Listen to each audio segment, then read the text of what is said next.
All right. Good evening, folks. Let me say a very special welcome to you wherever you are tuned in to TDN Network, whether you are on TDN Radio or whether you are on RVR Jams, DG Play Channel 59 in Dominica, and of course, whether you are watching us on Facebook Live, TDN Radio, Facebook page, and also This Week in Interviews Facebook page. If you are watching us on YouTube, TDN Network 1 or V Streams, TDN TV. So there are lots of places to watch and listen.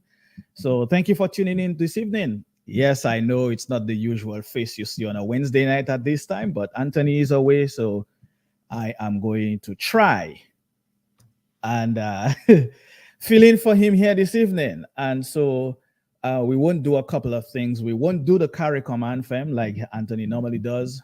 And so we will take a break somewhere at the bottom of the hour for a word from our sponsors and so forth. So before I spend too much time talking, I will bring in my guests tonight. I have with me Mr. Loftus Durand, Mr. Alvin Thomas, as well as Dr. Thompson Fontaine. Mr. Lennon Matthew, will be joining us a little bit later on. So stay tuned. We're going to have a very interesting conversation. It's more of a discussion on what can we do to help Dominica get through some of the struggles that we are going through, and how can we do that as one people.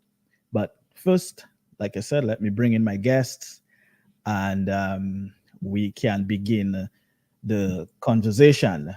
Gentlemen, good evening to you. So very good evening.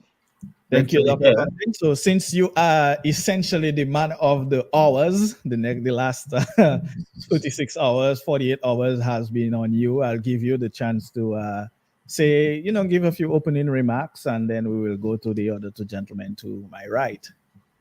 Yes, let me say what an honor it is to be on TDN Radio, this week in interview. Seems like I have come full circle. That is this week in interview started 9 years ago. And it's really great to be with you tonight and to share the stage with Alvin and Lofty yourself. It's a great honor, and I'm looking forward very much to our conversation tonight. Definitely appreciate that. Lofty, you're the top to my right, so go ahead. I mean, everyone knows who Lofty Durand is, but still, for our non-Dominican viewers and listeners who don't know who Lofty is, just a brief introduction or opening remarks. And well, good evening to you. Good evening to you, Mr. Moderator, tonight. Let me say good evening as well to Mr. Anthony Drago, wherever he is. That is the man that is normally behind that big mic. So, Anthony, good evening to you. Also, good evening to you, to the fellow panelists, Dr. Thompson Fontaine, and also Mr. Thomas. And we're hoping that Mr. Matthew will get here pretty soon with us. It's a pleasure to be on the panel tonight discussing Dominica's business, as it were. Whenever I am called upon to be part and parcel in anything, especially where discussions are concerned, I will try my very best to make the sacrifice, because I think Dominica is for everybody and we all have a stake in this country.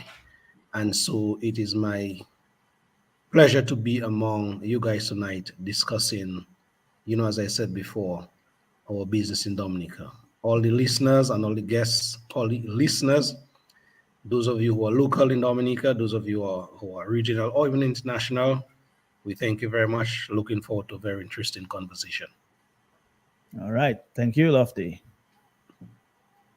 Alvin, tell the folks who Alvin is. I'm sure certain people know who Alvin Thomas is, but definitely those who may not be familiar with the name. Thank you, Sam. Thank you, Sam, for the brief introduction. Let me join my fellow panelists this evening, Dr. Thompson Fontaine and Lofty, as well as Lennon Matthew will be joining us shortly, to say good evening and to give evening to many listeners to TDN Radio This Week in Interview. I too would like to shout out my good friend Anthony Drago, wherever he is, to all the many Dominicans at home and abroad who on a regular basis listen to the program, and those who may be joining for the first time. Yes, the name is Alvin Thomas, and I'm a Dominican, that is, like Lofty said, who is concerned with the development back home and whatever we can all do together to move the country forward. I am part of that. So it is a pleasure to be here this evening. I'm looking forward to a great conversation as we discuss the various issues tonight.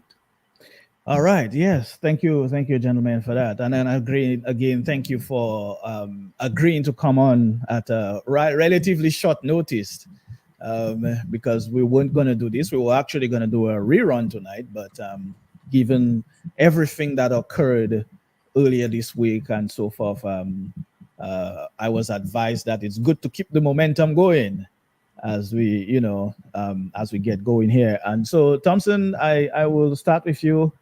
Coming off of everything that you've been talking about, I know we've been talking about it all day. We've been talking about it all yesterday and so forth. But for This Week in Interviews audience, for those who hadn't seen, just a brief synopsis of the last 48 hours of your life. But there is something specific I want to ask you about, but we'll talk about that when we begin the discussion itself about building together. So go ahead. I'll give you the honor as being the first one up. Yes, well, Sam, thanks for the opportunity. And, it has been a very interesting because it has been a series of highs and mainly lows, though. After having arrived in Dominica, after having traveled, one of the things that people don't realize is that by the time I got to Melbourne Hall on Saturday afternoon, I'd been traveling for about almost 4 days. Left Tanzania actually on Tuesday night. It was, I believe, went to Qatar, catch a flight to New York, and a few hours before I was told that the schedule had changed completely, that I would have to spend an extra day in Qatar as a result, and missed my connecting flight into New York, and later on I missed another flight. No, I missed the flight later on because of weather in Dominica.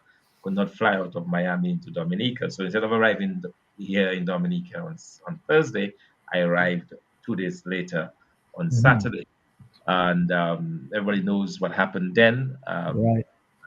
And the two days I endured basically in a very interesting prison cell in Dominica. I was shocked to find out that you have a facility that doesn't have any bench or any type of sitting arrangement. I mean, I'm not saying it should be comfortable, but at least there should be something. Right. Probably that there is nothing. So that episode has helped me focus my attention on the need for police and judicial reforms in Dominica. Yeah. Because I was able to talk to several young men who were incarcerated, and I really worry about the future of our young men in particular. Young men whose lives are often destroyed because they do not have very early on, they don't have the means to employ a lawyer. Might be a simple thing. One of the guys, a simple thing as stealing six loaves of bread, or gentleman stealing a tool that costs $40. Right. And then they dragged before the courts, having to spend time in prison, even remanded at the stop from prison, for very petty and minor offenses. And I think that something is very wrong with that in terms of the way that our legal system works. And we need to find a way to address that. And I would really recommend that there be some type of inquiry into our judicial and police system, and that there are very strong recommendations to improve on those. Right. Which brings me to the question I wanted to begin with. Since you are obviously an economist, and when you talked about the young man who was in the cell because he stole bread, I mean, regardless of what the amount is. I mean, it's not like he stole a van load of bread to resell, but he stole six bread. I mean, it sounds funny, but he stole six bread, and it's probably because he was hungry, right? I remember some years ago, a young man was facing basically the same thing for stealing a pound of cheese. And so those issues that you mentioned are not new, right?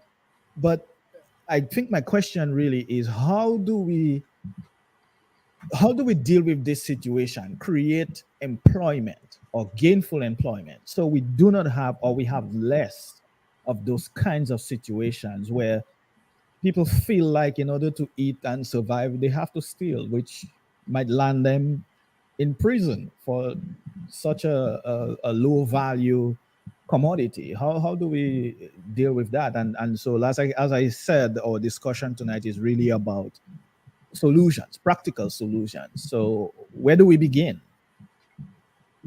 Sam, one of the biggest tragedies of this country, what we call of Dominican politics today, is the abandonment of this government by this government of any semblance of creating jobs. Government is supposed to create the enabling environment that will allow the private sector in particular to thrive. They're supposed to Mhm. be able to create, for example, conducive tax regimes, whether it's or the concessions that would encourage foreign direct investment. They're supposed to be able to point to different areas or industries where the private sector can thrive. Unfortunately for us, the government, because of its style of politics, a politics which wants to ensure that anybody receiving anything knows that they get it from their government, it has worked in a way that has denied the private sector. Our private sector has shrunk remarkably. Thousands and thousands of jobs have been lost for our private sector. And really, the only employer in Dominica is the government, probably except for the few small shops around the place. And it used to be Domlec was not, but now even Domlec is majority owned by the government. So it looks like the government has really failed, I believe, in its fundamental duty to create that level of on that environment that Mhm. would allow for job creation. And that to me is the biggest tragedy of Dominica today, because you see it in its manifestations, the countless young people that are without work. You see it in terms of the countless, just the young men that are going astray, the young men that are finding themselves in all sorts of difficulties because they simply do not have opportunities. And that to me is where the focus needs to be. We need to be looking at solutions. We need to be looking at the creation of good, sustainable jobs. But how do you do that? You do that by encouraging the private sector to invest in your different sectors. Invest in the water industry, for example. Mhm. Invest in the fishing sector. Today I stopped by the Fokole fishing area to have a chat with some of the fishermen. And it was very disheartening to me when I learned that, they have to be out there in the sea. They go very, very early in the morning, and then they come back and they have to spend the rest of the day trying to sell the fish that they caught in the morning. One fisherman told me that sometimes they have to leave fish behind because they know that they will not have them sell it. And it is very disturbing to me that in this day and age, we don't have a canning factory for fish. Some of the best fish you can find anywhere in the world, and they are there in abundance. Basic things like that. We don't have anything in terms of agriculture, manufacturing for our people. So I think in a ways our government has failed the people of Dominica, and they've turned out now to just handing people things, handing people homes without jobs. It's a crazy type of policy, a policy that might work to probably guarantee a vote. But at the end of the day, we're destroying our country, plain and simple. At the end of the day, we're going to have a country where nobody wants to produce. In fact, quite interestingly, I did a very interesting song bite on tape today, and a lady was complaining because a candidate from the last election from the UWP told somebody to go and work hard. Really complaining, how can he ask? How can he tell him to go Interesting. and work hard? You know, we used to get the stuff from our prime minister. What does it mean go and work hard? You know? Right. So people don't understand. We've lost the work ethic. We've lost this thing that tells us that, you know, by the sweat of thy brow thou shalt eat bread. This is a fundamental truth. But Mhm. we've lost that in Dominica. Sam, I can tell you, man, we've lost our way. Big time in Dominica. Big time. Alvin, thank you, Thompson. Alvin, Thompson talks about the way we used to be. You are the union man. You are the man who you sort of know people. You know, you have the ability to bring people together and get them to see your way of thinking. Um, where do we begin? Where do we start in terms of rebuilding that kind of unity we used to have as citizens of the nature Isle of the Caribbean? Where do we begin that? Well, well, Sam. If I may start off, I think part of the fundamental issue that we are facing today is the fact that, and it may sound like a repetition, but is the fact that in what we consider to be a democracy, we have seen the breakdown of a number of things. Mhm. We have seen the breakdown of the rule of law. We have seen the breakdown of civil discourse. We have seen the breakdown of institutions not doing and saying and speaking out when injustice stares you in the face. And as a result, as a society, all of those decays are coming out of that. It was Mahatma Gandhi who made a statement, a quote, and I will just reference it there for purposes of our discussion. And he says there that if individual liberty goes, then surely all is lost. Mhm. If the individual ceases to count, what is left of society? Individual freedom also makes a man voluntarily surrender himself completely to the service of society. If it is wrested from him, he becomes automation and society is ruined, unquote. So clearly what we have seen, and the question that keeps coming, is how did we get there? And for the purposes of our discussion tonight, as you said, what are some of the solutions? Of course, I will make a few suggestions as the development unfolds.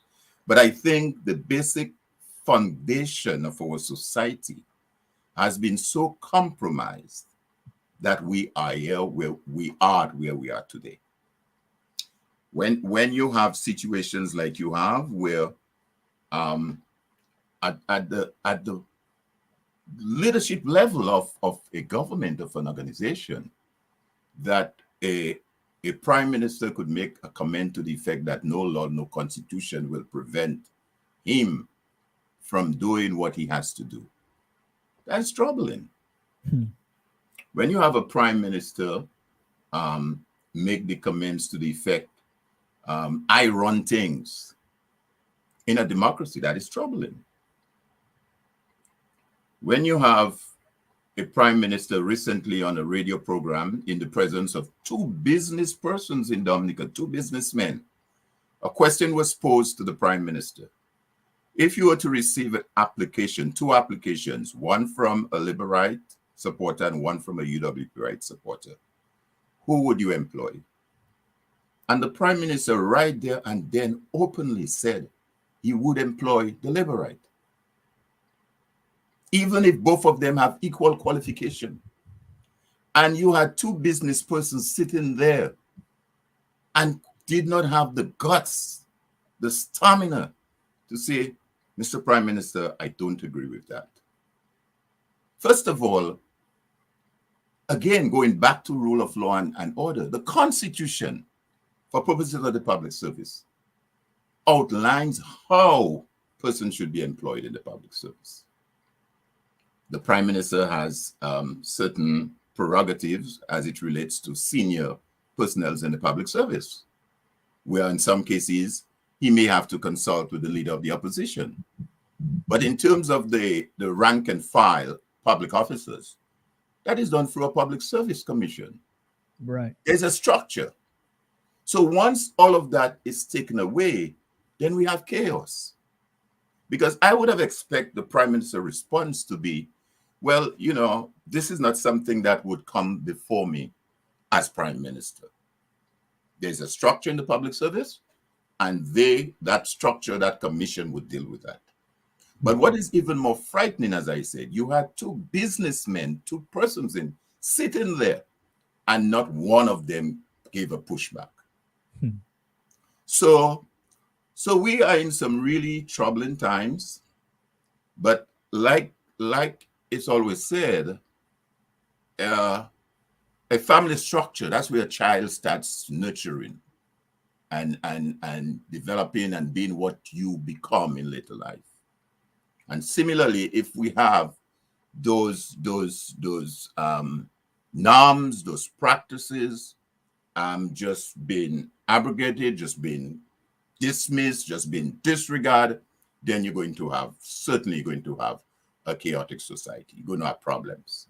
Yeah, and Alvin, I to still add, believe that there is hope. Mhm. I believe there is hope. Having said that, I believe there is hope. From what I'm seeing, from what I'm hearing on the ground, I believe there is hope. But we definitely have to call these things out. We can't brush it aside and pretend that all is well. Certainly, all is not well.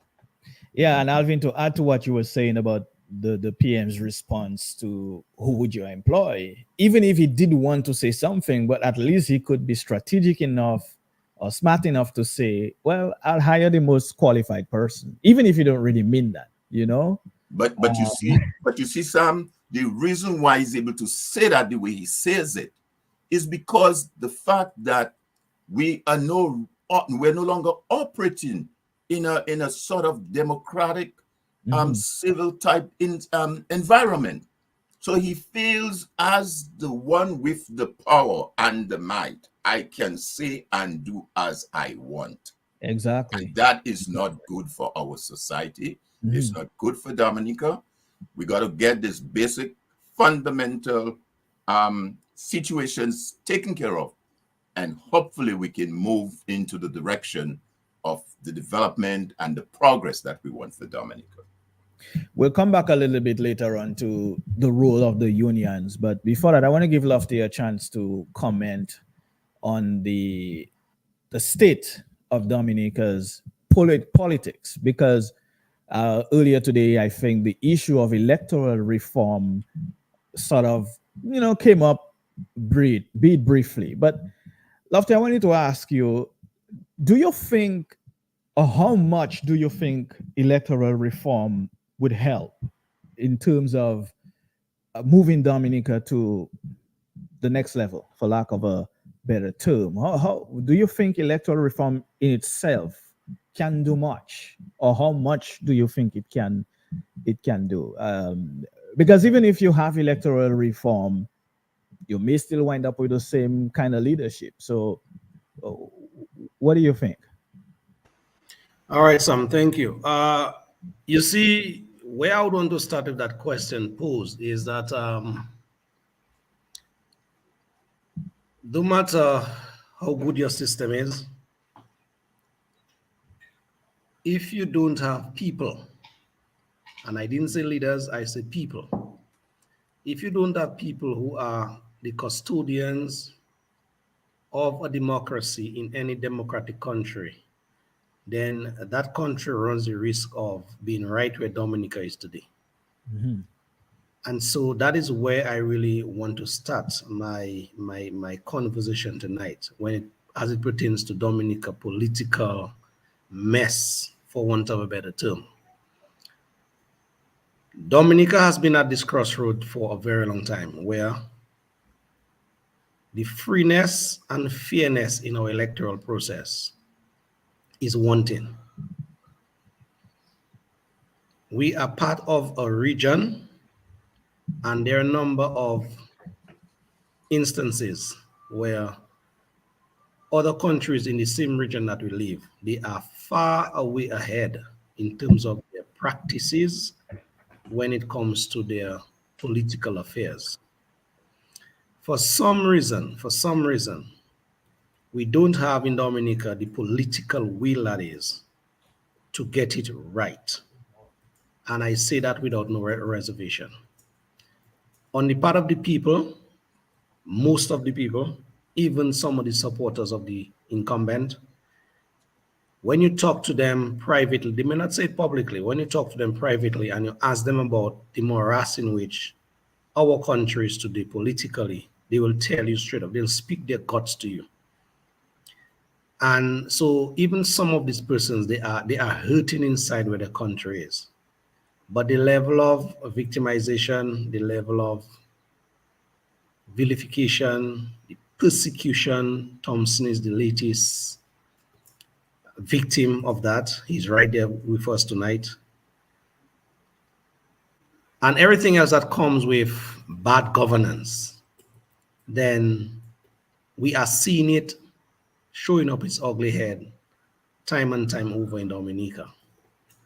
So going back to the question that you asked, even if we get the electoral reform that we are clamoring about for some years now, and it would still be men and women of the same ilk like we have today, that would be, quote unquote, the persons who are there to monitor and to evaluate and to put policies in place to guide that process, then I am very wary where we would end up, even if we would get a process.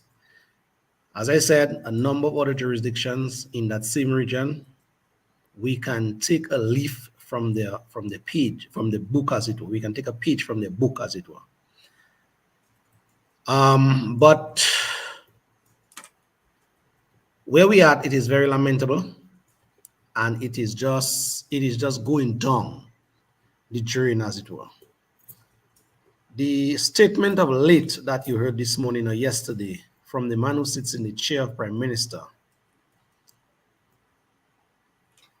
it has been a roller coaster ride where that statement and other statements are concerned.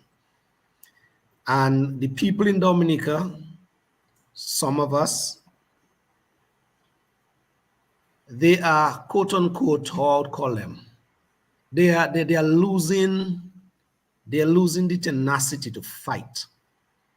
Because after being in a system for so long that is decaying, some persons, based on my assessment, they are sort of losing their mojo.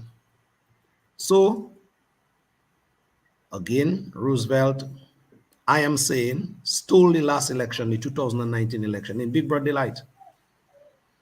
Had the audacity after that heist, as it were, of the election. In one of his speeches, said within 100 days of he coming to office or he regaining the seat as prime minister, he would see to it that the machinery will be set in place for the process we have been yearning for in Dominica for some time. But we are what? We are like 3 years now, going into 3 years into his stint. And you are still hearing the old talk about things are on the way and see nothing of substance to show for that talk. And so, Sam, just to answer your question in brief, bro, as I said before, it is the people in any country that have to see to it that whatever they want to see happen, it is we the people are supposed to come together to ensure that it happens, leaving it up to the political actors, who I must say have their own agenda. Most time they tell you it's for good, but their deed is for bad.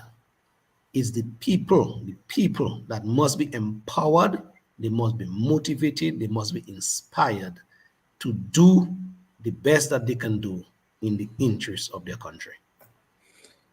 Yeah, that is a very good answer, Lofty. And you know, a lot of times we sit and we simply say, you know what, government not doing anything for me, so I'm not gonna vote. Uh, Thompson Alvin, where does that what does that make us? Especially when we say things like, I'm not political, I'm not in politics. Well, everybody is in politics because there is in politics in everything. If you go to church, there's politics. If you work, you have a job, there's politics in your office. But when people say things, and especially now that you have come to Dominica and you decided you are going to work on a few things and hopefully you can effect some change. But the civic duty of voting, I always say, should be like jury duty. you know you should have the opportunity to vote, and if you don't show up to vote, you get a fine or something. With jury duty is jail, but the point, you get my point, right? So where do we make people understand that it is important to have free and fair elections? Yes, but that you also have to show up to the polls. I think all of these things are problems that Dominica is struggling with, and without real solutions, we can't change anything. So even if we have electoral reform, we may have that, yes, but what next? Your mic is muted. Yes, indeed. That's an interesting question because what I have found is that our level of political education in Dominica, there's a lot to be desired. I don't think that people or the Dominican public sufficiently grasps the link between what they do on election day and the impact on the rest of their life. It's almost like they treat those as two separate events. Hmm. Okay, we go and vote, we vote for the person that we like, we vote for the man that we know in the village who, even if he cannot read or write, we will vote for him because it's him we know. So that they don't make that link if they're voting for somebody that does not have say a sub-level education, for example. They don't make that link with that person's inability to deliver if that person is part of the government.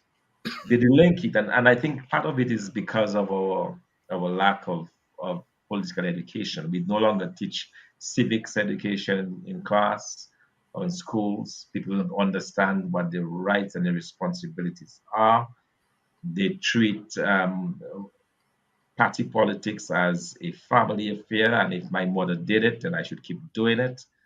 Hmm. So it's a very strange dynamic we have in Dominica, and I think understanding that is very critical because what happens very often is that people don't necessarily choose the best candidate.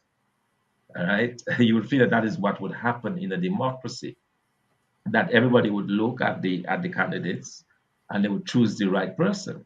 But we have a kind of a recurring theme in Dominica where people say they're not voting for the candidate, they're voting for a person who may be the Right. prime minister. You see, so I think it has to do with how do we educate our people? How do we make them understand that the fact that today, in 2022, they need to rely upon government to give them a house, and they're so thankful that they will not even request the title or the ownership to this house. How do we make them understand that there is something fundamentally wrong with this? That the role of government is not to give them a house. The role of government is to create and enable an environment that would allow the private sector to thrive, that Right. would allow job creation to go on, so that people can then build their own wealth, build their own thing, as we see happen in the United States. Hmm. The private sector creates these tens of thousands of jobs. So people come from Dominica, they come from St. Lucia, they come from India, everywhere else, they go to the US, they find opportunities because those jobs are being created. And in the creation of those jobs, they're then able to build wealth. They're then able to build comfortable lives for themselves. Okay. But it's important that these people also understand that the people that they put into office matters.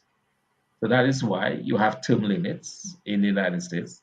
That is why a government can last for one term, because people understand that if they're not performing for them, they will take them out. In Dominica, we have the reverse logic. We believe that we will stick to whatever government we like, and we expect somehow that this government, even if they're incompetent, even if the prime minister is incompetent, even if the prime minister is about himself, they somehow believe that this will somehow fix itself. It does not happen that way. So, and to me, that's the kind of conversation. That's one of the that's one of the challenges I believe we have in Dominica. How Yeah. do you get this information? How do you make people understand that when they go to vote, that this has an impact directly on their future? They don't seem to make that link at all. Yeah, I think we call it not being, not voting issues. They vote a person. Personality. Yeah, Yeah, yeah. but before I go to you, Alvin, let me just remind our viewers that if you are on Facebook, you can post your questions in the comments or your comments in the comment section, and I will relay it to the panel. I was hoping Mr. Lennon could join us because I wanted to talk about energy and so forth, but someone posted that what's next, the political message has to be inspiring, and I wanted to direct that question to you, Alvin. Especially at least you get the first crack at it. What do you think of that statement? Have what's lacking in the political message that you think needs to Yeah, be yeah. looked at?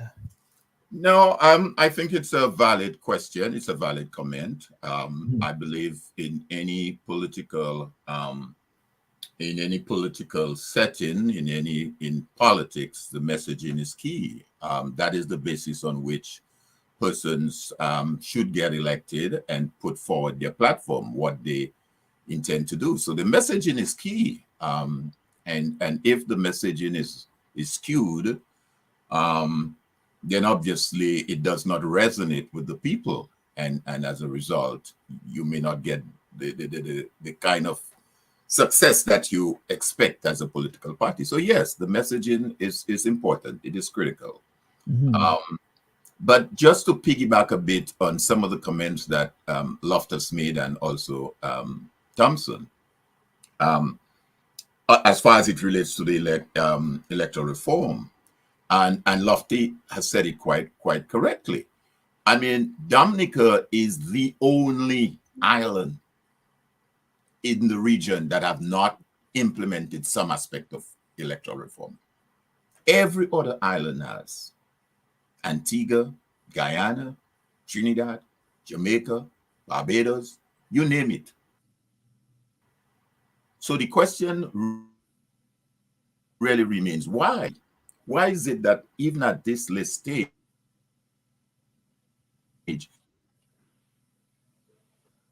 three different reports, a report from the OAS, a report from the Commonwealth, Secretariat, CARICOM, and the OAS, indicating precisely what is required in terms of giving us at least a minimum requirement for electoral reform.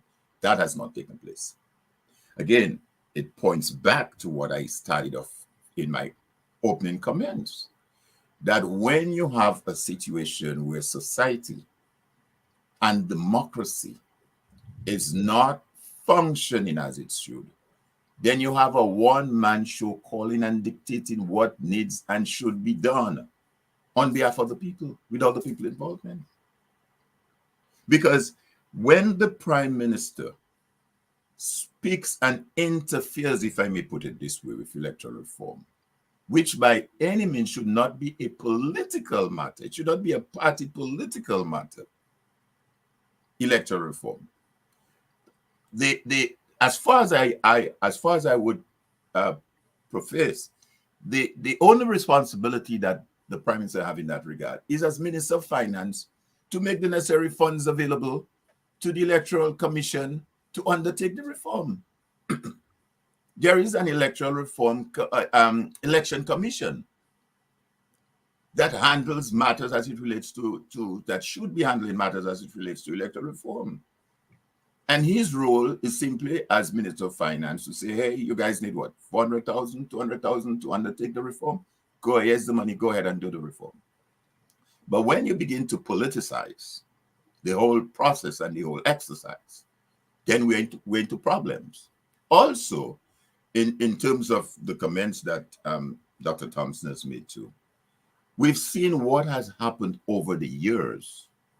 And the question begs, okay, why Dominicans, why are they behaving the way we're behaving? Is the whole question of the amount of monies that is put into those elections. And campaign financing is a major, major area that need to be looked at. When you have, from what was disclosed, millions and millions and millions, 6 million, 7, 8, 9, or whatever that figure is, put in a little election in Dominica, the recent by-election in Grand Bay, understand how much is in there? 2 million, 3 million, whatever it is. Loftus might be able to validate that figure. Then that poses a problem. So hence the reason why there need to be some reform. There has to be some reform. But if we go down the road of politicizing that, then obviously we're going to have a problem. Election does have consequences. It has consequences. Whether we like it or not, whether you want to, accept it or not, election has consequences. And like you said earlier, when folks say, well, I'm not involved in politics, give me a break. Politics is how you live, eat, sleep, or drink. The whole 9 yards. Indeed. That's politics.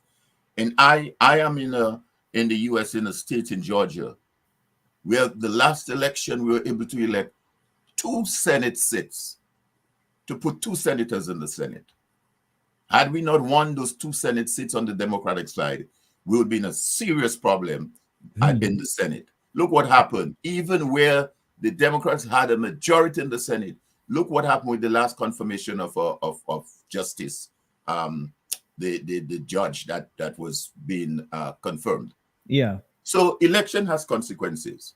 But again, back to the situation as it relates to Dominica, and Thompson mentioned the question of the house and the way people have been treated. If you keep giving this guy, if you keep giving this individual a fish instead of teaching him to fish, he's going to keep coming back to you. And that is the kind of mentality that we have back home now, which has to change. Again, I believe there is hope. I believe I can see some movements taking place on the ground. I think people are at the point now, and if you ask me, let me in concluding, if you ask me and you take the numbers, I don't have it readily available there. But if you look at the numbers from the last election, and if you pull out what was considered, quote unquote, the diasporan votes, it was clearly a situation where Dominicans were saying, hey, we need a change of what we have now. But again, going back to what I just said earlier, when you have the kind of monies in the elections, when you can say, well, hey, I give you $2 million to do X, Y, and Z. Hey, you bring down an entertainer and pay them $2 million. Then obviously, and you have that dependency syndrome, obviously we're going to have the problem where we are. So we go back circle again, right? Back circle again, our democracy and how we all safeguard the democracy. What role the church has, the business sector, the trade union, all of us within that society to ensure that our democracy functions in the manner that it should. Yeah, Lofty, because Alvin just touched on kind of lost my train of thought. So I will just say that someone just texted me and said that electoral reform may not necessarily be favorable for the electorate. Do you agree with that statement? Well, if what that person say is right, that it is not favorable to the electorate, then who is it favorable to? Well, personally, not necessarily. So it might be alluding to the point I was making that just because you have electoral reform doesn't mean things will change. Yeah, but that is why I said before, it all boils back on what the people want in any democracy. It all stems back to the people. It's the people who have to decide, okay, we want that, and we are going to our representatives to ensure that they do that on our behalf. But in Dominica, it seems as if it is working the other way around. It seems as if we are accustomed to getting things shoved down our throats, and we cannot say, you know something, that is not what I want, and I will reject it. If some of us who have the gall to reject it, we reject it, then we are cast aside, we are ostracized, we are set aside. And then, as I said before, the wrath, the long arm of the government, it visits you in so many ways that you cannot really understand, yourself. Why are you living in a country where the dictatorial tendencies of a government, is so ever present? And it's just very unfortunate. It is very sad that we are living in a country today that is supposed to be a democracy, that it is on paper, but when you look at the practices, when you look at the everyday run-ins, the operations, then I can tell you it is far from what we read on paper. Just to kind of wind up that point, the appointment of Mr. Byron as this guy who has now in his back pocket our monies, $500,000 and counting, to make recommendations for a way forward for free and fair elections. I said it from the offset. And as time passes by, I don't like to blow my trumpets, but I'm proving to be right from the outset. In that, the Electoral Commission in Dominica, it's supposed to be the body that kind of put forward and do all what has to be done for free and fair elections. That is the body. The Constitution mandates that body to do that. The man who sits in the chair, he goes around that process or that body rather, and sets up his own process. And we are where we are today. We are going into 2 years, 2 years, when it was promised just under a year that Byron would present a report to Dominicans as to recommendations to fix the electoral process in Dominica. And the disrespect that goes with that is that we are hearing very little from him in that regard. Byron is living in a country called St. Kitts and Nevis. The last I heard, the last discussion I have with my people in St. Kitts and Nevis, they are enjoying, as we speak, some kind of semblance of free and fair elections. So Byron is sitting comfortably in a country. He is exercising his democratic right in a much freer and fairer process than us in Dominica. He was, well, it came from the government, so I can say it in a very categorical manner. He was paid to do a process for the Dominican people. 2 years and counting, and you cannot tell the Dominican people where we at, what is the status, nothing. It's like you give somebody a job, something to do for you, and their terms and conditions to the job, and the person do show up. You give somebody to put up 100 blocks for you, and the person tell you, okay, you'll get that in a week. A week gone past, you do see the person, they have a deposit or half of your money, whatever it is, and they just show up. So what do we do in a situation like that? But again, it is the dictatorial tendencies of this one-man government we have in Dominica that seems to have a chokehold on the process. And for some reason, the people now that matter, some of us are just paralyzed or in a kind of comatose state that we just cannot get up from that coma in which we have found ourselves, where our country is concerned. And it is this guy that I follow in Kenya, Lumumba. He said, in countries like Dominica, persons elect into office village fools. knowing fully well they cannot do a job. And when they are elected, because of our choice, we expect them to produce the goods like a PhD or an excellent professional would produce. But no, it is our choice. So when we take the bribes, the plywood, the galvanized, the post, the dance, the music, the fet, the siwo, when we take that and we go to vote in a very drunken state, not realizing that our country is at stake, and then Dominica will continue to be in that limbo position that it is today. Dr. Fontaine, you spoke earlier about, and you spoke about it last night as well, when told some folks up in Grandford that, they should have their titles essentially to the property or the apartment that the government has given to them. And they said, some people said, well, we don't need that. Um, You know, I yeah, think the way I want to take it is, talk a little bit about, and of course, coming from your teaching background as well, I think that will play a role. How do you make people understand how wrong they are thinking that way? I mean, when we grow up, as far as I know, almost everyone in Grandford uh, who had a house owned their house. I don't know.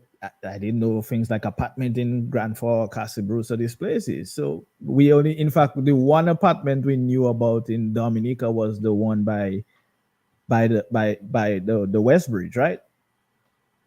For the longest time. Dumbstruck, So yeah. how do you now teach our people, or get them to understand how fundamentally flawed that kind of thinking is? How do we get them to um to understand that? yeah. The whole episode is very sad, Sam, and it's a reflection on what we talked about earlier, the type of politics that you have, because the government that gave them the house has in fact convinced them that they don't need a title to the house. So and that's the bottom line.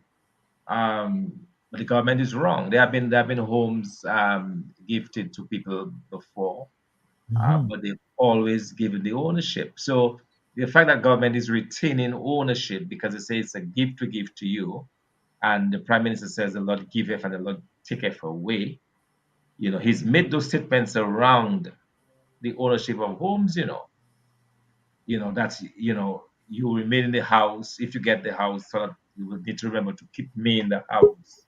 Those types of statements. So it's a situation where our voting population, they may not be able to necessarily relate to those things. Because bear in mind, after all, over 20 years of Labour Party rule, very few Dominicans have emerged as making money out of this country. There are very few Dominicans who have emerged with their own homes or their own, very few. So it is not something that people are accustomed to. People are accustomed to renting, and they'll rent and rent and rent and rent forever because their level of income does not allow them to take a mortgage. Mortgage rates are so high, it does not allow them to get a mortgage. They're not making enough fundamentally to be able to go into that thing. So it is not something that people are accustomed to. So to them, it's a foreign notion, it's a foreign idea that you really need to own that piece of property and all the benefits that can accrue to you when you own it. So I think it's a great disservice that the population, that the government is doing to the population of Dominica. But that's where those of us who know better should spend time. And that's where I believe, for example, that we need to be down in the communities, reminding people of what their rights are, reminding people that, after all, these apartments were built from the resources of the country that equally belongs to you as it belongs to anybody else. So that type of civic education has to take place because, quite frankly, our people may have received a particular leaning or a particular learning that has made simple things appear to them to be too complicated to even wrap their minds around. Lofty, what do you what would you add to that? How do we educate our people into understanding the put it this way, back in the day, we know most of us parents, most of our parents, they had to take loans and things like that in order to send us to school. So how do we get our people to go back to that kind of thinking or understanding of how things work? Because if you don't have a title and you need financial assistance from a bank, any financial institution, you're in trouble. How do we get them to understand that? Let me give you guys testimony as to me engaging with an elderly lady now for about 65, 70 thereabout. I'll not call her name, but I'm a person, I normally go to different homes to do repairs, so people do electrical work, whatever. And when I get to these people, knowing the person that I am, I normally engage them in some way, shape, or form. There was this elderly lady, 65, 70. I met her in one of these apartments in Bellevue Raw, that is just above Stock Farm area. She, we started to talk, started to converse. She told me her daughter died, and, the parlor rep used to pay her rent for her. And the parlor came to her and told her that rent scenario is unsustainable, that she cannot continue to pay the rent. And that parlor rep, that lady told me, is Melissa. So Melissa decided to do away from paying up that rent. I don't know if it was from her own pocket or from the state resources, I don't know. And she decided to give her an apartment at Bellevue. So my next question to that lady was, okay, fine. Now that you are in that apartment, if or when you close your eyes today, tomorrow, what happens to that apartment one? And I saw she had some younger ones. I asked her, what will happen to this future in terms of the apartment? The woman categorically told me that basically she's just living in the apartment and she don't care about the title. And I really had to kind of drill down on her the importance to have a piece of paper in her hand, even if it was a gift that was gifted to her, that she needs something. Sooner rather later she die, what her children, other children are going to benefit from her nothing. So that is the situation most Dominicans, or if not all of them, who are in the apartments are facing as we speak, in that they are just living. As to whether what happens after, then to them it is like the least of the problems. And But Lofty, Yes. the problem about this is the fact that that's what has been fed to them. They've been convinced by the government that they don't need it, and that to me is mind-boggling. Yeah. Yeah, So but I think to some, if I may, Go ahead. based on what Lofty said, Yeah. and Lofty used the words sustainable.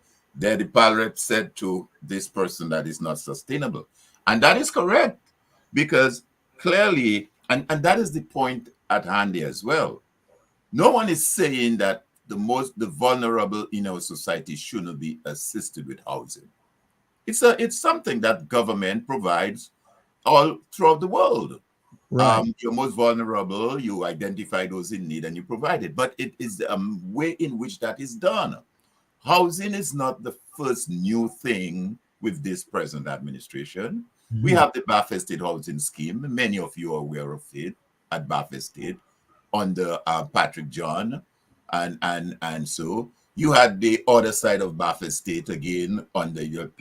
You have the Kinfield Housing Scheme Several persons have their homes in field. You have the Simon Boulevard housing scheme Yeah. that WAU went into with the Citizen for It members. So it's not a new thing. And we have seen how housing has been done in a manner that enables the individual to own those properties, have a title that they can use as collateral to send their kids to school, to borrow and open a business or something. So this idea of giving one an apartment, which has its maintenance cost, the roof, something happens to the roof of the apartment. I mean, who's responsible? I'm right next to you, the apartment adjacent to you, and then the roof gets damaged. So who repairs it? Me, you? I mean, so clearly that just shows you the sort of callous way in which the government goes ahead with development. But let me just say though, in light of the comments that Lofty made previously, I don't know how many of you may have had the opportunity to listen to a show with Matt where he had Andy Jolly Jr. On the program. And I find he made some statements that were very profound. This is a businessman. He has business in Dominica and outside of Dominica in the US, Jolly's Pharmacy. And he made some very profound statement, which I 100% agree and endorse. One of the things that he said was that the way the wealth situation is in Dominica is the haves all the way at the top and the have not all the way at the bottom. There's no middle. There's no middle. There is no middle class in the middle. Right. And you know, Sam, you live in the US, and Lennon, who just joined us, the middle class economy and a middle class grouping is what drives any economy. That's what drives the US so guess economy. what? Yeah. Then, of course, he made the point that the government are engaging in a number of activities that should be private sector led and driven. Government should just be an enabler, enable the appropriate environment for the private sector to function and allow the private sector to do the things that the private sector does best. Also, he made the point. At some point, Lofty, and I'll if you might want to take that as a form of consolation, this thing is not going to go on, just go unchecked like that. You know, I'm telling you, bro. At some point, the folks at the bottom who are feeling that pinch, whether you keep giving them houses, whether you give them CO, whether you pay whatever it is for them, when this young man, young woman in particular, start feeling the crunch, he described it as a rat that is being cornered. At some point, they're going to be like a cornered rat, and they have no other option but to attack. Yeah, they would chew themselves. And that is how we have seen societies around the world, countries around the world have collapsed. I think Dr. Thompson Fountain can speak to that. We've seen it right in the region. We've seen it. We saw what happened in Venezuela. We saw what happened in Haiti. A couple years ago, we saw what happened in Jamaica. To a lesser extent, Trinidad. We see it. It is not sustainable. And that is why I think it is so important that when those kind of discussions that we're having, that civil society, and by that, the various institutions in our community, say what needs to be done, speak on what needs to be done. Silence right now is not an option. It was Winston Churchill, again, if I may quote him, who said, there's only one duty, only one safe course. That is to try to be right and not to fear to do or say what you believe to be right. And I think the time is now for folks to say what is right and to do what is right. Most definitely. So there is hope. Yes. All right. So Mr. Matthew just joined us, but I have to take a break. I went straight past our first break. When we come back, we will introduce Mr. Matthew to the audience and give him a chance to chime in. So stay with me, folks. We will be back in just a moment. If you live in Canada, the US, and the UK and are looking for Dominica products including cocoa sticks, bay rum, coffee, soaps, crafts, and other popular Dominica items, then look no further. You can now shop on BuyDominicaOnline.com, a secure, easy-to-navigate website selling a wide variety of Dominica-made and Dominica-inspired products. When you shop on BuyDominicaOnline.com, you are helping to grow Dominica's economy. Go to BuyDominicaOnline.com and enjoy home away from home. People say I've got a great smile. Well, I have to say, this is all thanks to the professional team at Beacon Dental Group right here in Dorchester, Massachusetts. I've got world-class dental care. Beacon Dental Group has expert and caring staff dedicated to providing the most advanced and satisfactory treatment in all aspects of oral health. Their services are designed to meet your needs and give you a perfect smile, too. General checkups, cosmetic surgery, Gemini laser service, and advanced procedures, all in a state-of-the-art facility. Call or visit Beacon Dental Group today, 1026 Blue Hill Avenue, Dorchester, Massachusetts, or call 617-282-2146 for a smile that lights the world.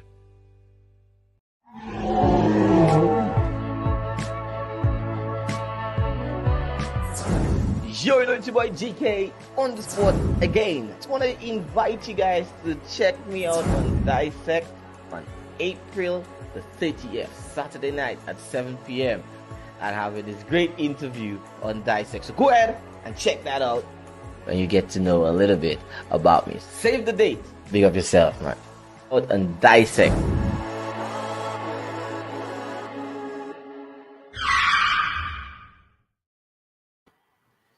All right. Yes, folks, thank you for staying with us. You are tuned in to TDN Radio and the TDN TV, and you are listening and watching this week's interview. My name is Sam George.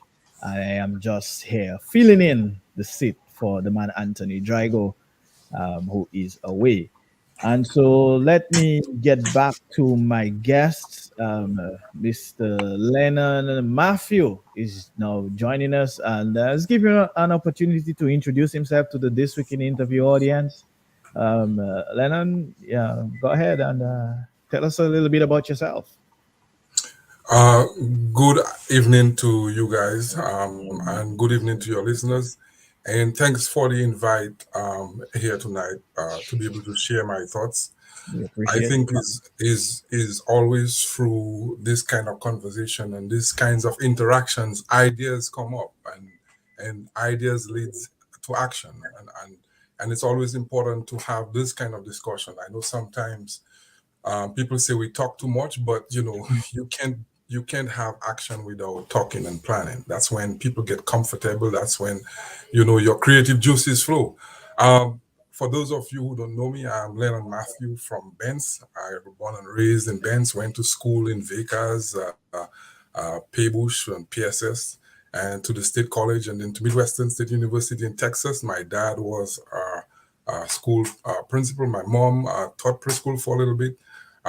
My background is in geology. I have been doing environmental consulting for the past almost 18 years in Florida and Texas, and I'm currently regional environmental project manager for the state of Texas with the clients of 7-Eleven. I'm very passionate about my homeland.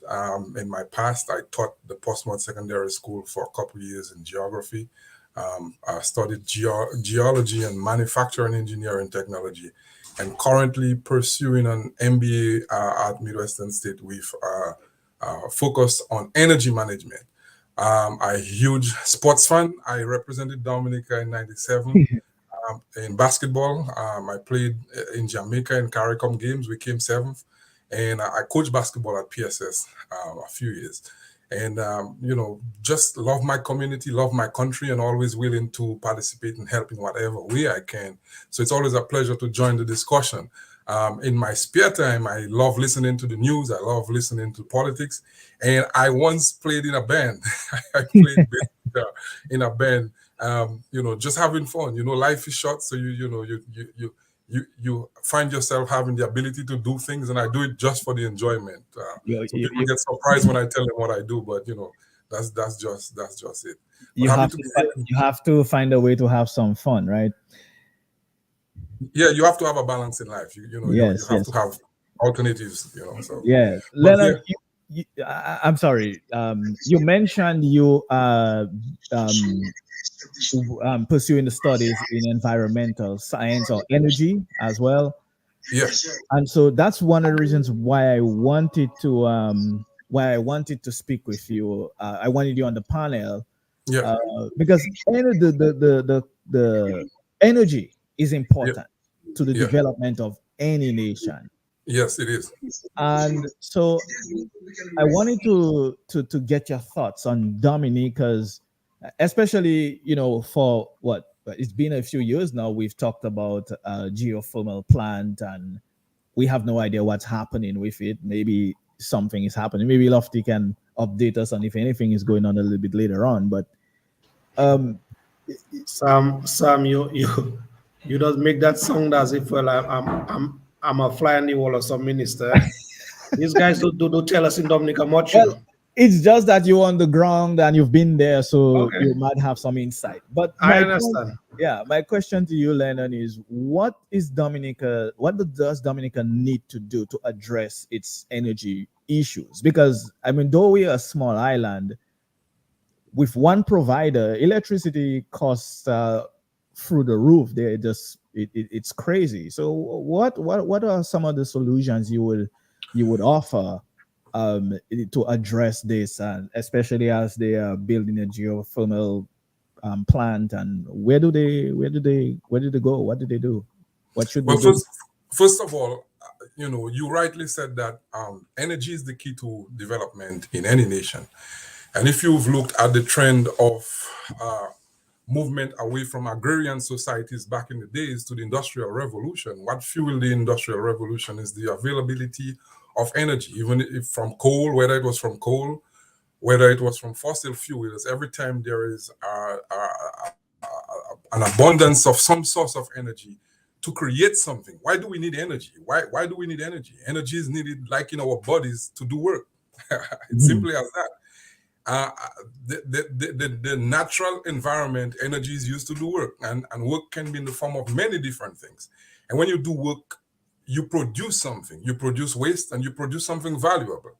So that's the simplest way to think about it. What has been happening in the past few years is we have an elephant in the room called global warming. And because of our consumption of fossil fuels, it has already concluded that the burning of fossil fuels have been leading to increased global temperatures. And as a result, it's affecting our own existence. We have to respond to changes in nature. So therefore, I think the whole world is looking for alternative sources of energy that are clean. And why are we doing that? It's because we are trying to preserve our existence, our life. At the same time, we're trying to grow. Now, for Dominica, it's an interesting case because we have been dependent on hydro for electricity, and most of our electricity is generated from fossil fuels, and it's a cost to Dominica because we don't have reserves and oil reserves and reservoirs of petroleum, so we have to import that for generating electricity. So I understand the government's interest in tapping into a potential source of energy, which is the geothermal energy in Dominica, knowing where we are, the amount of volcanoes and the heat source we have. It is indeed an opportunity for an alternative source of energy. The issue here is the economics. The issue is not whether geothermal is good or bad. There are negatives and positives in anything we do. At some point, if you want to develop, if you want to have an industrialized world, if you want to produce anything, if you need energy to do anything, you need to have a cheap source of energy. Because at the end of the day, and I think most of you guys will agree, most of the times the reason why you don't get into some business or some production is pure economics. And if it was economically feasible for geothermal to present itself in Dominica, I think by now, with all what the government have tried in getting investors, I know they had a meeting in Fort Young Hotel, in getting people to come and buy in, My suspicion is they do not see a profit. And here's why my personal my thought is. Like I said earlier, energy is to do work, is to produce something. And there has to be some economics in it. If we look at what is existing in Dominica, you ask yourself your question. Over the years, had Dominic been profitable? Why is it that Dominic had been passing from one hand to the next whenever they fail or whenever they make a profit or there is not enough profit? The last time I heard last year, Dominic made probably $14,000 in profit. And for a country to have only one electrical company and can't even make $100,000 in profit, it tells you that there is not enough consumption, right? So at the end of the day, if you're going to build a geothermal plant, you ask yourself, what is the amount of capital you have to invest in building that plant? And will you be able to generate, or will you have the consumption to make that investment profitable? And I think that is the biggest question that is there. Secondly, you have a government that can't put up a hotel, a government that can't manage a police station, a government that has shown us over the past few years that they can't even do simple things that are basic responsibilities of government. And I don't know how would I trust a government with a multi-million-dollar investment like a geothermal energy to build, to run, and to run efficiently and to manage. I think one option is that, like I said earlier, and I mentioned that again, because energy is needed for industrial development, one way you can increase consumption is by having manufacturing, having industries that utilize that energy, because it is clear to me that the present consumption is not allowing for profitability for what we already have existing. And you could say, okay, well, it's probably the price of gas, but we have geothermal, and $14,000 it's ludicrous. So I think these are some of the things we have to ask ourselves: is whether the geothermal energy in its current in the current consumption, in the current existence in Dominica, what is the benefit to Dominica by doing that investment, and are there other alternatives that could have resulted in favorable results? For example, as a geologist working with engineers, when we do remediation sites and we do cleanup, and I have to present a remediation plan to my client. My client is spending money and he wants to know how I'm spending his money, and is he going to get his money's worth. They do what they call comparative analysis, and what that means is there are different options available, and you do the pros and the cons. So, for example, if you're doing geothermal, you should present wind, you should present solar, you should present wave energy, and other forms of energy. And then you do the pros and cons of each of those options and decide which one is feasible for the current situation in Dominica, short term and long term, which one we can do over a short period of time. And as we increase in consumption, as we increase in this industry, as we increase, then we add other things. Because at the end of the day, if you're going to pump $300 million already in the investment, you have to decide how you're making that money back, and not talking about cost of operation and maintenance, which is expensive. And one of the big issues with the alternative sources of energy is the reliability. Last year, there was an issue in the state of Texas where there was a snowstorm passed by, and I remember I was supposed to be on a call. I couldn't make it. My internet was off. And there is no real efficient storage of energy. So whatever you produce, you have to use. So, for example, if we build a geothermal plant, let's say we do 700,000 kilowatts a month, it has to be used, it has to be consumed. So you can't just produce it and keep it somewhere. You have to have storage. And the big issue now that's going around the world is how we can store energy efficiently, so that makes renewable energies like the solar, the wind, viable. The issue with these other forms of energy, they are not efficient, and you need efficiency. You need something that's going to work when it's supposed to work. So if I build a manufacturing plant in Dominica and I don't have fossil fuels, that gives me a longer running time, then when the wind stops blowing and the sun stops shining, then I have to shut down my plant. I can't be productive. So you need something that's reliable, something that's going to continue to work. And that the issue with these renewable resources, they are not as reliable as the fossil fuels. That is why it's so difficult. But at the end of the day, like I said, we have to look at the feasibility of that investment, Mm-hmm. could we have done something that could work in the meantime while we build capacity, while we build the manufacturing plants, while we integrate that with the agro processing, the light industries, the light manufacturing that brings the necessary jobs? We have one electric company in Dominica, and they cannot survive, and Yeah. it tells something is wrong. And the next part to that is, there is, in every development, there is waste. Like I said earlier, the two things I said earlier: energy, like we use in our bodies to do work. Energy is used to produce things. But when you produce things, you also give off waste, and it destroys the environment. That is why we're trying to move away from fossil fuel to alternative sources of energy. But here's the big deal. Who's responsible for maintaining the integrity of the environment for us to survive? It's the government, the environmental laws. They putting the things in place. So my issue is, now on that point, how are you building a geothermal capacity and you have not amended your laws to be able to deal with the pollution, to deal with the hazards and the risks that come with that? Are you building the human capacity to be able to do the sampling, to do the maintenance, to do the stuff? Are you going to call people from Finland and Norway and Chinese to do the work when you have 70,000 people and young people who are capable of working? Are we building the human capacity? And I think that goes back, without cutting you off, that goes back to creating employment, right? Exactly. But exactly.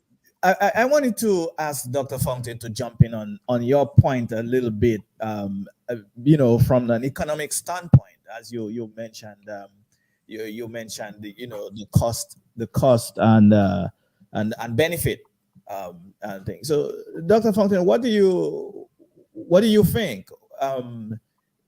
Does Lennon have a point that you have to make sure that if you're going to go into sustainable, or rather renewable energy, you have a way to make sure that it's profitable? And we've given Dominica's low consumption of what we have now, where the one producer of electricity can't even make $100,000 profit in a year. Is it necessary to create a geothermal plant where you cannot consume all of it?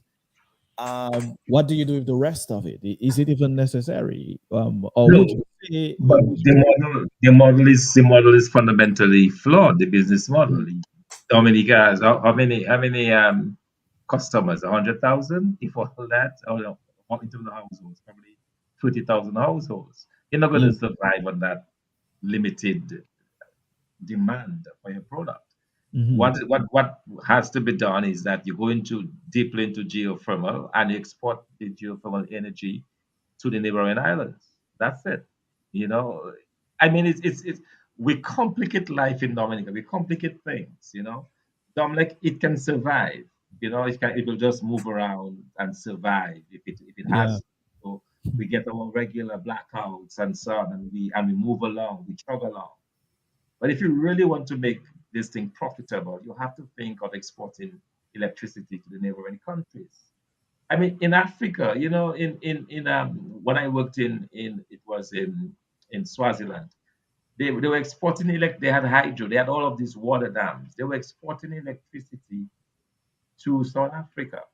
Mhm. Lesotho, that was one of the major exports, hundreds of millions of dollars in electricity exports to South Africa. Dominica has the resources. The Jamaica, I said Jamaica, I'm a bit tired, so Yeah, I think. Martinique and Guadeloupe want those resources. Yet we are there dilly-dallying. I mean, a long time ago, we should have moved into this geothermal energy thing with a view to this undersea cables and exporting electricity. Martinique was interested, Guadeloupe was interested. I understand there were issues of bribes being offered and the French backed off. But again, it goes back to our governance. It goes back to our really horrible governance that we have in Dominica. But let me add something to what Dr. Thompson is saying. So the example of electricity being exported to South Africa. My question is, what are the South Africans doing with it? Is it to light houses, or is it to energize their manufacturing plants? Is it to add to their manufacturing capacity? And that is the thing is, if you're exporting it, what you're doing is consumption. You're increasing consumption. And the point I'm making is, okay, our population, just household consumption is not going to sustain it. But here is it, extra resource. How you increase consumption. For example, when the Ross University left a big void because a huge consumer base left, and Dominic lose that. So what you have to do with that capacity is, how can I use that for the manufacturing that we need, the light industries? When you do those things, you increase consumption in the country, not just by increasing consumption of electricity, you create jobs for the light manufacturers, for the food processors, for the tech guys, for stuff. That is the point. The point is, what developed the industrial world is they utilize that power in producing stuff, in creating stuff. Yes, you can export it, that's fine. But if you're exporting it to me, I'm going to use it to build my manufacturing plants, build my stuff. So while you're exporting it, the country is developing the industries, and you're just depending on a consumer base, a household base. And that is the point. The point is, if you have that resource, it has to grow with the development plans of the country. We need two juice processing plant. We're going to build some plantain chips plant. We're going to build do something with make banana flour. We need electricity. Here it is. We have some capacity. We're going to do enough. Here the Chinese come in here. What can the Chinese add to our country that will help us do the light manufacturing, the tech work, the computer chip manufacturing? Look, we have a geothermal plant that is going to supply. This is where we need to think first. And if we can increase the consumption of electricity through manufacturing and producing something in Dominica, then we will think of the export. We still have the same mindset like we have in the agriculture industry. Let's plant bananas, let's plant mangoes, and let's see if we can ship the raw material. Taking geothermal and deciding to ship it overseas is the same mentality. What we have to do is how we can add value to these things. And the reason why you have energy to do work is to create, to produce, add value to that stuff, and then send those juices to the other countries. I think that would be a better plan. And then the excess is what is shipped to Martinique and Guadeloupe, so they can use it for you don't even care if they use it for domestic, but at least 90% of that consumption is in Dominica, that boosts the economy and use it to grow the economy. That's how you use it to grow the economy. And in that way, it's not an addition effect by shipping it, but it's a multiplier effect by generating electricity for production, manufacturing plants, and this kind of things. Thanks, Leon. Alvin, you had a point you wanted to make earlier. Go ahead. No, well, I think Lennon, in his last comments that he just made, I think touches on the areas that I was about to comment on, because he's absolutely correct. I mean, we can't look at this energy capacity, whether it's Dominic or geothermal, in isolation.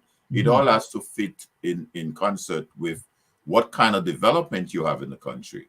I mean, as we speak now, I stand corrected, but what type of manufacturing that we have going back home? What are we manufacturing?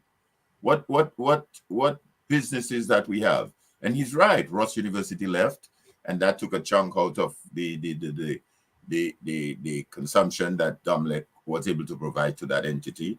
But in order for us to move forward in a unified manner with our development, everything has to fit together. We can't just talk about the energy and don't say, well, like he rightly said, to what purpose, what values is that going to be added to? I mean, I have on previous programs reference in some respect, although again, I heard on the other side, one of the businessmen take issue with me. I referenced Singapore, what the country was several years ago. And then one folk on the other side said, well, Alvin always referencing Singapore, but what he fails to say is that the government in our office and power have been there for how many, 60 or whatever years. That's not the point. The point remains that whether you're there for 10 years, 20 years, 30 years, if you're doing something to elevate the people's lives so that your GDP now, as Singapore, is second in the world, then I don't care whether you're there 40 years. Because the people are benefiting, the people are growing, the country is improving. But again, this is just all the narrow thinking that some of these guys look at those issues. But Singapore did it, size of Dominica at the time, several years ago. So the point remains, there are a number of areas that I think we can get into. I think when you started the program, your question was, what are the solutions? For example, one of the resources that we have in abundance is water. Water is another resource that we have in abundance. There's a scarcity of water the world over right now. The world over is crying for water. I mean, Dr. Thompson Fontaine can I'm sure share his experience in Africa, sub-Saharan area, deserts, and those places. And to what extent are we leveraging that resource that we have? Let's not forget, guys, that these very same lands of ours, many years ago, were the lands that were used to enrich Europe, France, and the rest of this country, either with sugarcane, either with cocoa, either with limes, either with bay oil, bay leaf, whatever. We were able to produce. So can't we again produce? Yes, technology is taking a different, technology now is what drives it. Can we be one of the technology places that drives whatever needs to be done? So I think it's not a question of just looking at one sector in isolation. To what extent we tie this together and to what value we bring, and in so doing, improved and changed the lives of poor people, rather than having people go into red clinics every Monday or Tuesday, whatever that is, begging and just giving the guy a fish rather than teaching him how to fish. Very fundamental. And here it comes back to the same thing I said earlier. So we ship lime, we ship cocoa, we ship all this thing to Europe. What did they do with it? They use the coal, they use the manufacturing plants to process it and add value to it and sell us the juice, the chocolate, all the perfumes and all the other items that use things like bay leaf. We buy it at a higher price and we depend on it.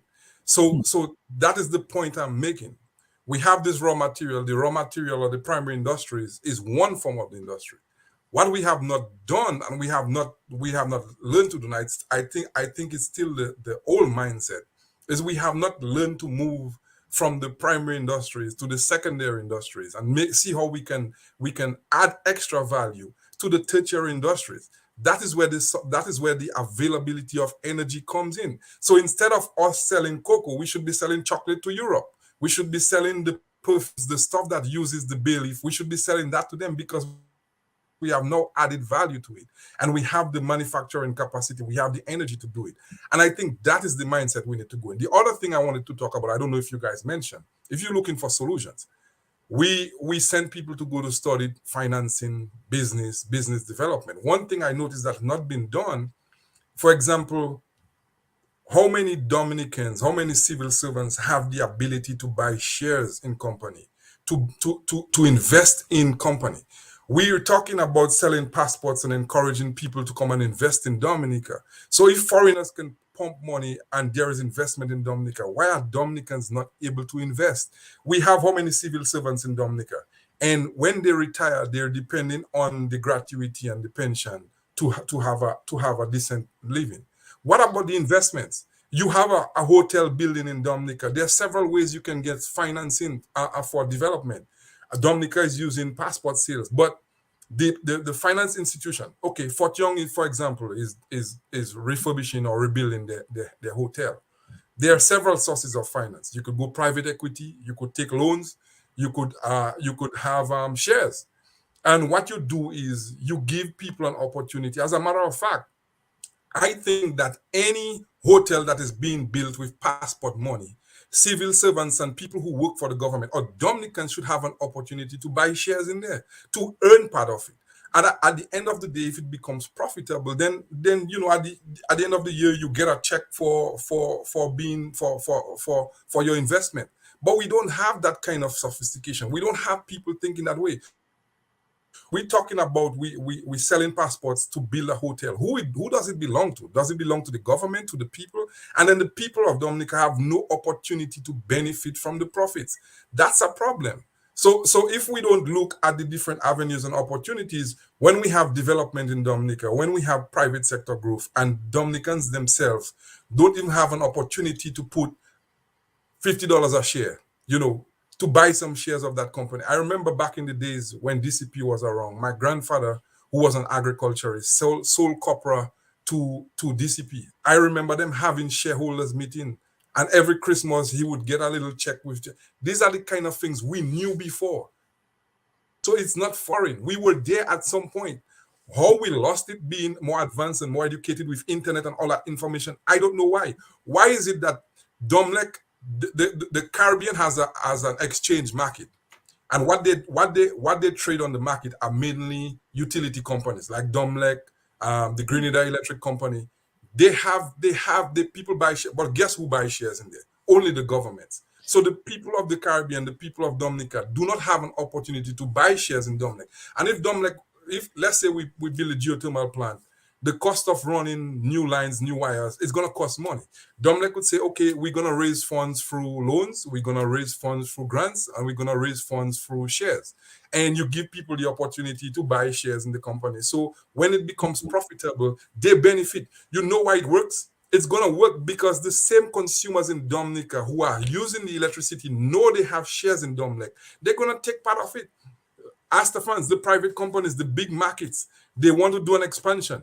Okay, I'm asked the fans. We have Leonard, extra. I want you to pause there for a second because I want to bring Lofty in and give him a chance because we're kind of running way beyond time. But I definitely want to give Lofty a chance to comment on the power and or rather energy and the geothermal plant and what should we be focused on as a people. And to your point, should Dominicans get the opportunity to invest in whatever hotel or whatever it is projects the government is doing, Lofty?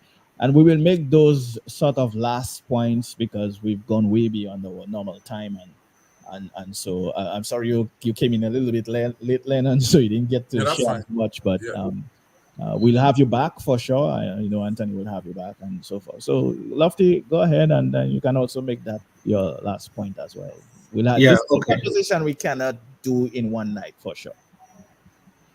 All right. Well, I'm not an energy quote unquote expert like Lennon, so I cannot speak. Well, just from the local. No, I'm drawing an illustration. I cannot speak at length like him, energy. But what I know for sure is that I'm living in a country where the government of Dominica keep promising us for years now rewards from some investments that is all money they are put in a project that is up in Luda, where they told us that we the Dominican people would have benefited by now. Because I remember Vince, when he was this consultant or whatever it is to that project, Vince came on public record and said that they were drilling the wells, they had tenders out for these, they had, whatever. And by January of 2022, which is longer now, then Dominicans would start to reap the benefits in a way in terms of, cheaper energy. We haven't seen that. So that is what I can speak of in terms of the realities on the ground where energy is concerned. Again, it's a kind of vai approach to the livelihood of Dominicans.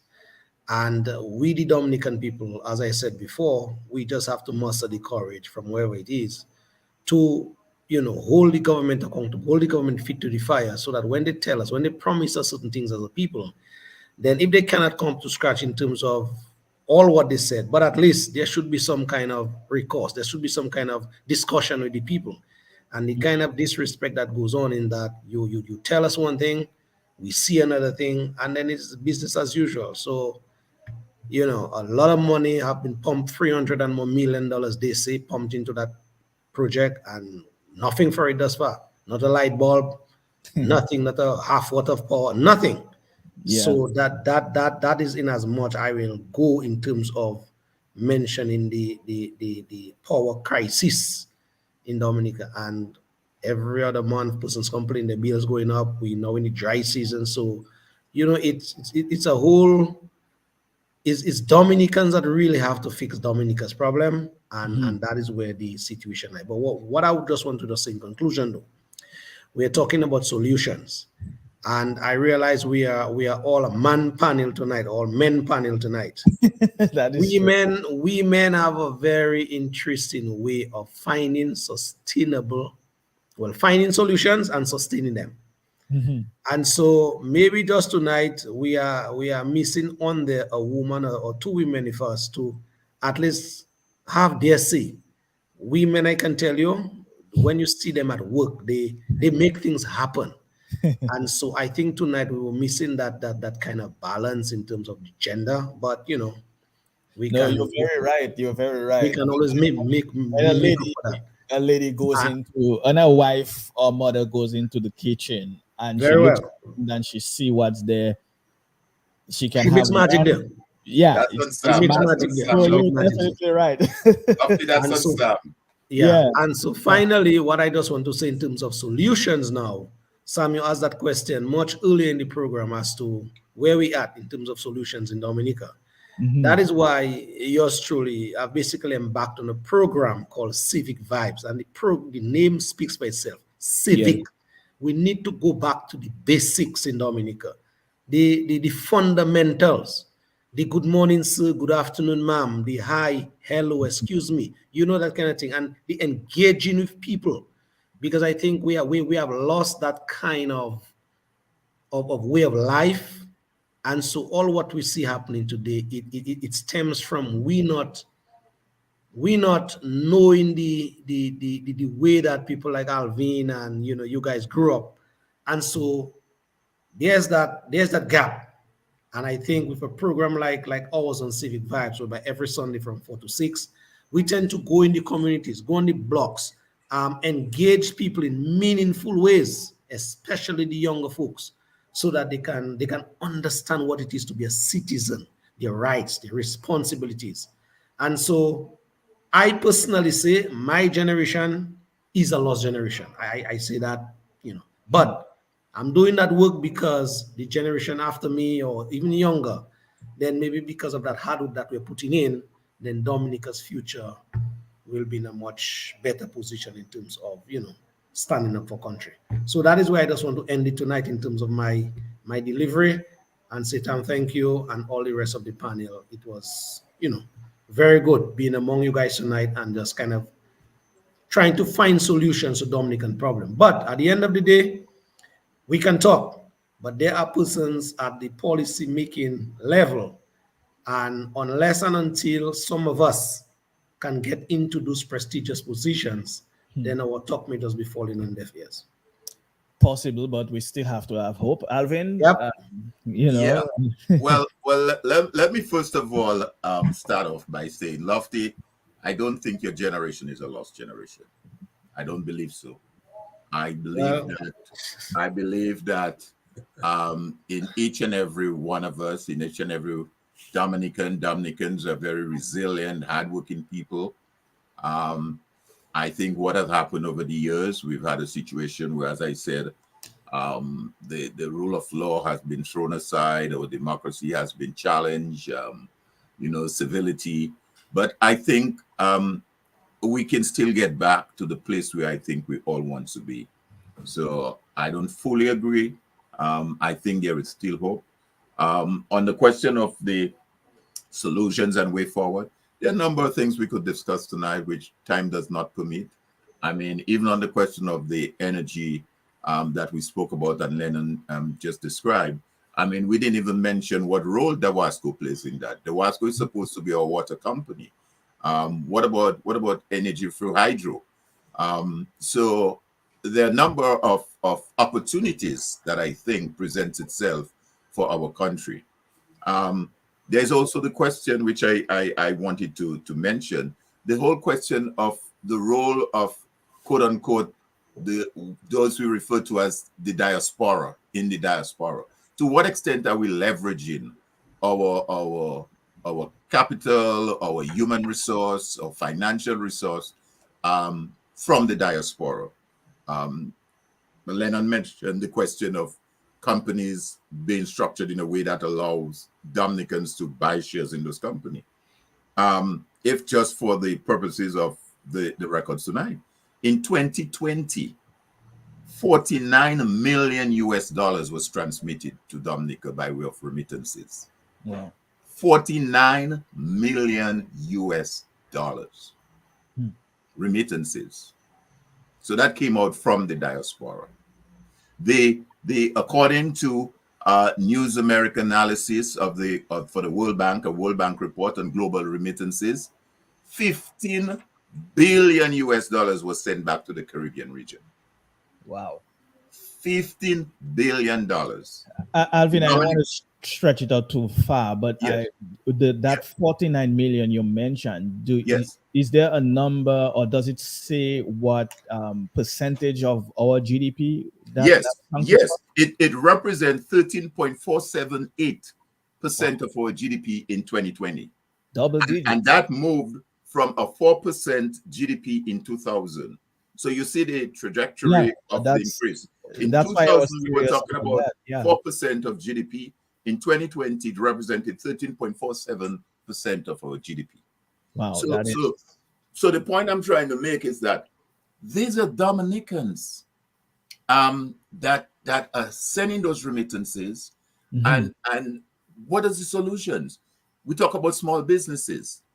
Can't we tap into some of that resource? Can we have a sort of venture capital arrangement set up? We're small businesses. I know of a young lady in Benz who started off some small business in I think it was Nature, whatever, I don't remember the name. You have other small businesses in Roseau, young businesses, a young somebody started a little bakery. So can't we harness some of that resource into what might be a sort of venture capital fund where persons can put and invest in those businesses and generate economic activity?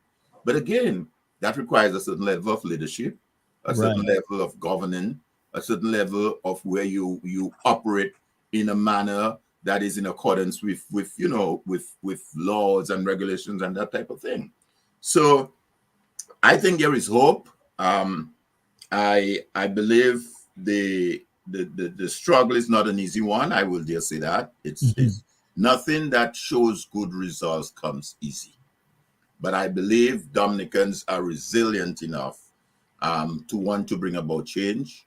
At some point in time, I will say to you, Lofty, it's going to have to. It's like a what should I say? It's like pulling a rubber band. You can pull it up to so much. At some point, you won't be able to pull. It's going to burst. And I would hope we don't get to that point, quite frankly. But I think that there is a lot of goodwill in a number of Dominicans at home and also abroad in wanting to see Dominica in a better place. And that is why myself and many others who contribute in one shape or the other, one form or the other, wants to do that for the betterment of Dominica. I will also end and say my final end is that there is no room for silence anymore. That is the important part of it. You got to speak out. I know, Lofty Smile, it may be tough, but there is no room for silence.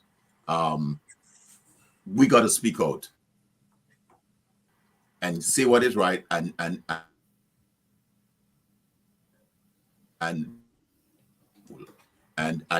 doing it right now on the ground. I want to commend them. So thanks, Sam, for that invite, and to your many listeners tonight, I want to say thank you. It's just a privilege and an honor for me to be able to share some of my little knowledge or whatever little 5 cents that I have to share with my well, Alvin, you always your family here on TDN. All of you gentlemen, thank you. You show up on TDN once, you're family. So thank you. Whenever time permits, whenever the opportunity comes, and we're always glad to have you guys input, because you guys are the ones who've kept This Week in Interview on for 12 years, for that matter. So without your contribution, we wouldn't be here. And so, Lennon, I'll give you the final word. We have lost Dr. Fountain. But I will say this: next week's, essentially This Week in Interview, will be the launch of Dr. Fountain's book, The Maroons of Dominica. 1764 to 1818. So that will be the local launch essentially. We had the virtual launch last year on which I was actually on the panel, and that was such a tremendous joy, and I was so I felt so privileged and big man like, I felt like I had arrived to be on the panel. And so, but he'll be local, he'll be in Dominica for that next week, Wednesday. I believe it'll be at 6:30 p.m. and it takes place at the CSA Center, or I can't remember the where, but I will get that information for you later on because the original venue changed. So in any event, it's open to the public, 6:30. If you're in Dominica, go there, check it out. I'm sure he'll be there to sign some books for you guys and so forth. So please be sure to check that out next week. And it will be live here on all of the platforms you are watching us on tonight. And you'll be able to listen to the proceedings on the radio, on TDN radio as well. So please be sure to put that in your calendars. So Lennon, I give you the last 3 minutes to thanks. Thoughts on everything. I don't know if you heard some of what we were talking about earlier, but the fundamental question is, what are our best options for solutions for Dominica I try to build? And then your final. I wasn't able to follow at the beginning, but you know what I should have, when I started, I came late and just jumped right into it. But Dr. Thompson Fountain is one of the Dominicans that I admire a lot. I've been following him for a long time. Mm-hmm. And I think he is what represents true leadership and the true Dominican spirit. That is what we are made of. We're not made of corruption and thievery and lying. But, and I just want to wish him well. And I think, if he decides, and I hope he does decide to come and be at the top of the government in Dominica, because it's a shame that an individual with such caliber is out there building other countries and he's not utilized at home. I also believe the biggest human tragedy is when you have gifted and talented individuals like that who either languish because the country does not give them an opportunity to be their own self and their full potential. And secondly, when you have individuals like that who have been helped by the country and they're not allowed are given that chance to use that skills, that education and that energy to the development of their own people. But in conclusion, what I would like to add is for solutions, there are two terms we always use when we talk about how well a country is doing. One is called the GDP, which is the gross domestic product. And that is the value of all goods and services produced. And the other one is GDP per capita, which is basically the same thing, but it has a measure of the population. And you ask yourself, why is it talking about the population, the GDP per capita, the production based on the population? What it tells us is that every individual in a country should have a capacity to produce something to add to the general production of a country. What it tells us is that every Dominican is important in the development, economic development, spiritual development, moral development, democratic development of the country. And unless we make the people of Dominica be the number one, make them feel that they are important in the development process, right, they are not going anywhere. If you want to talk about, the different communities, how do we separate the communities into economic zones where we have a baseline to work with and something measurable within the next 4 or 5 years? For example, my community, we have fishing, we have planting estates. Can we go around and do a baseline of economic activity in the country? Come up with a plan of how we can best utilize every single Dominican resource, the natural resource and the human resource, and help them build that capacity, that production. So the next time we talk about GDP per capita, we can say that Dominica's GDP per capita has moved up because the population, the Dominicans at home and abroad, has helped and aided in the development of our country.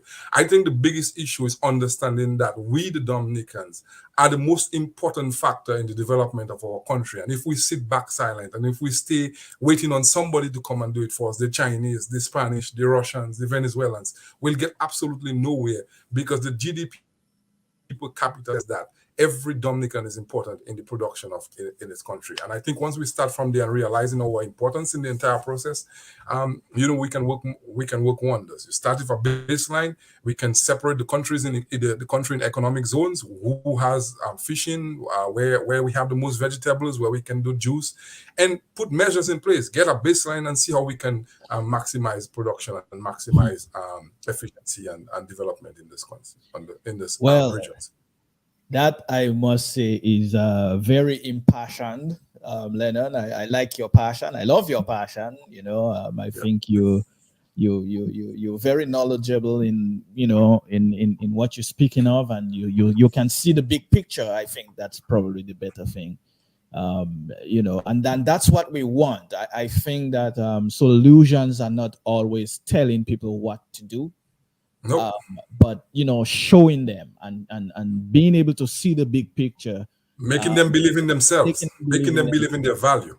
Exactly. I think you land on a very good point there, making our people see their value in their contributions to their country. Yep. It's not necessarily in it for yourself.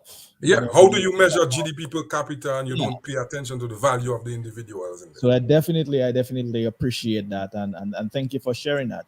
Again, gentlemen, thank you so much for spending almost 2 hours with us tonight. I mean, Anthony's probably gonna kill me because you have set a precedent. No, you have set a precedent. That's what I'm afraid of, because you didn't follow protocol. So people keep telling us to extend this weekend interview. It's too short. But so I might get in trouble with my host there for that. But thank you to the producer for indulging us. And so I appreciate you, gentlemen. Lofty, as always, keep safe, keep up the good work. And I didn't get a chance at the top to tell you thank you so much for the work you've been doing, especially last night and the day before, keeping us, informed with what's happening on the island, on the ground.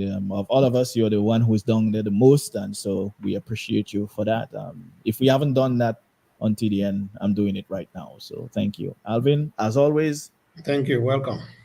You know where to find us. All right, folks. Thank you, Lennon. Thank you, Sam. Again, I'll apologize for Dr. Fontaine. I know what happened. We understand. So he's in high demand now. He's in high demand. Definitely. So we will pick you back up next week. It may not go all through this weekend interviews time next week.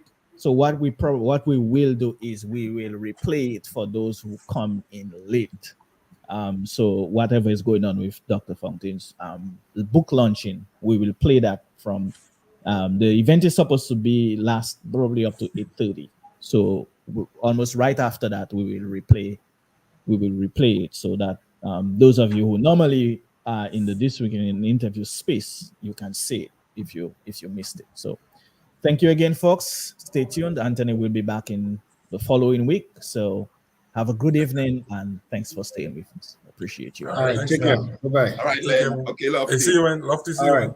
All right, take care. Bye-bye. Yep.